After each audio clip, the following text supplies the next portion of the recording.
Hello, hello mga kumare. Alam niyo ba, nagpunta kami ni Papa John sa mga poe na maganda ang sakura. Hindi kami makapasok kasi punong-puno ng mga sasakyan. Katas napadahan kami dyan. Nakahanay yan sa gitna ng palayan. Napakaganda niya. Ang daming sakura. Kaya sabi ko, Papa John, dito mo na lang ako muna ng picture at saka ng video. Ang ganda naman siya. Nakaka-relax yung view niya. Grabe. Katas, yan aking suot na kimono. Ako lang nagsuot niyan. 30 minutes ko yata yan sinuot sa sarili ko. Katapos nanood lang ako ng counting YouTube. Tinignan ko pa paano isuot.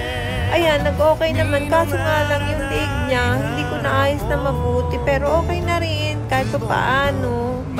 Maganda pa rin naman tingnan. Yun lang, kumare.